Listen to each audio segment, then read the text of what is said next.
Isa po kasi akong born Seventh-day Adventist.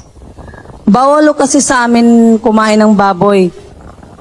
Sa tuwing napapakain ho ako ng karne ng baboy, nakukonsensya ho kasi ako. Bawal ho ba talagang kumain ng baboy? Tama mga kapatid, Yan lang po. bawal kumain ng baboy sa Israel. Sa Israel, bawal yon. Ang totoo, bago pa Israel, hindi naman bawal ang baboy sa mga lingkod ng Diyos, kagaya ni Noe. Basahin natin ang 9:3 ng Henesis. Bawat gumagalaw na nabubuhay ay magiging pagkain ninyo, gaya ng mga sariwang pananim na lahat ay ibinibigay ko sa inyo. Ng Diyos kay Noe, bawat gumagalaw na nabubuhay, magiging pagkain ninyo. So, kasama baboy doon. Gumagalaw yung baboy, nabubuhay yung baboy. Kasama hipon doon, nagagumagalaw yung hipon, nabubuhay ang hipon. Sa panahon ni Noe, walang bawal na pagkain. Ang bawal lang kay Noe, dugo. Tuloy natin sa 4. Ngunit ang lamang may buhay na siya niyang dugo ay huwag ninyong kakanin. Yun ang sabi ng Diyos kay Noe. Yung dugo lang ang huwag mong kakainin.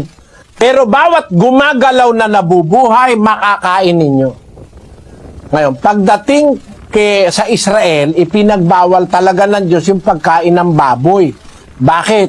Kasi nung panahon na yon, gusto ng Diyos ang mga Israelita na maglingkod sa Kanya ng may malakas na pangangatawan. Ayaw niyang pinapakain sila ng taba. Bawal sa kanilang kumain ng taba. Kaya pag ang baka kanilang kakainin, yung taba susunugin nila bilang alay. Sabi ng Diyos, magiging palatuntunan sa inyo sa lahat ng panahon, huwag kayong kakain ng dugo at huwag kayong kakain ng taba. Ayun ang sabi ng Diyos.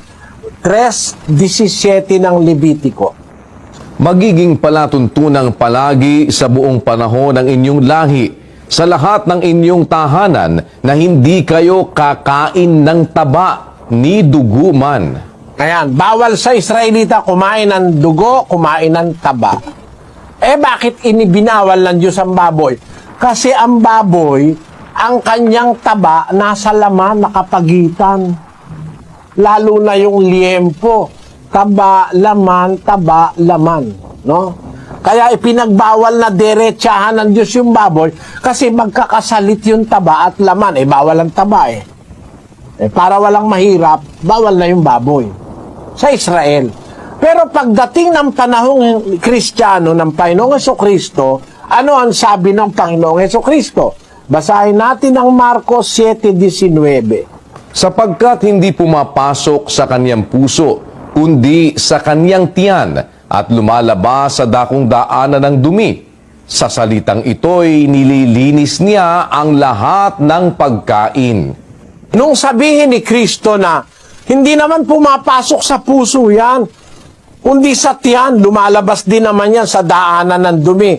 Sa salitang ito, ang paliwanag ng Biblia, nilinis niya ang lahat ng pagkain. Kaya sa panahong Kristiyano, parang panahon ni Noe, walang bawal na pagkain, kundi yung dugo ng mga hayop, papatuluin mo, tatabunan mo ng lupa. Yung dugo ang bawal ipakain.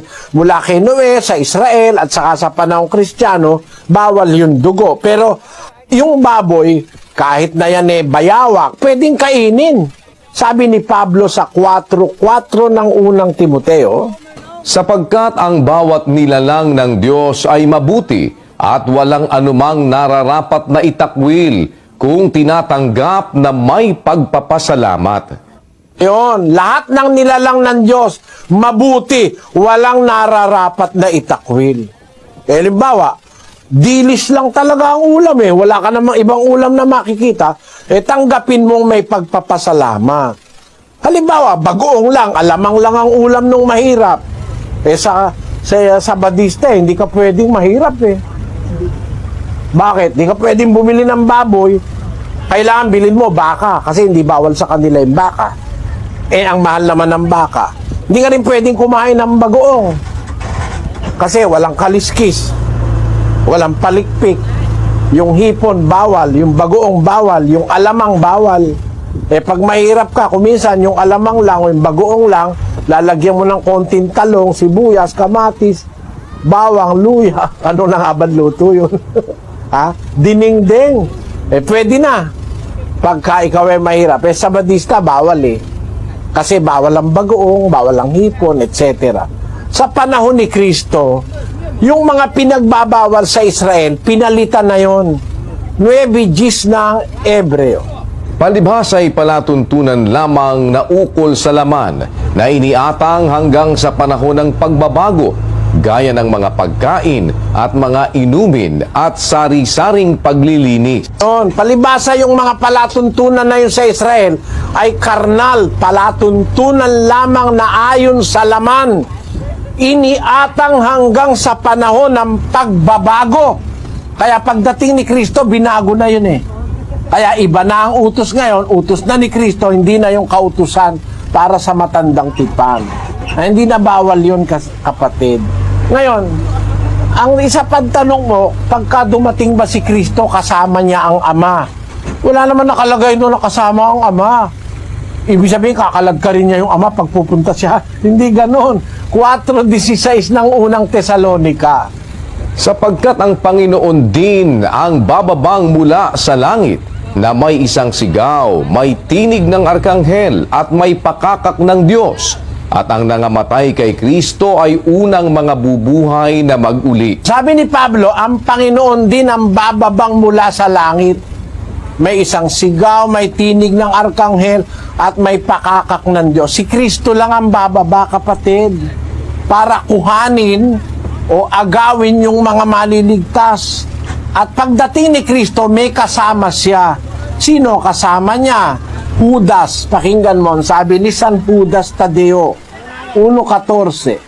At ang mga ito naman ang hinulaan ni Enoch na ikapito sa bilang mula kay Adam, na nagsabi, narito, dumating ang Panginoon na kasama ang kanyang mga laksa-laksang banal. Ayun, kasama niya yung kanyang mga laksa-laksang banal. Sino ba yung kasama niyang laksa-laksang banal pagdating niya? Yun naman yung mga banal na anghel, sinasabi naman ni San Pablo yun. Basahin natin. At kayong mga pinighati ay bigyang kasama namin ng kapahingahan sa pagpapakahayag ng Panginoong Hesus mula sa langit, na kasama ang mga anghel ng kanyang kapangyarihan na nasa nagniningas na apoy. Ang kasama niya, mga anghel, kapatid, hindi ang Ama.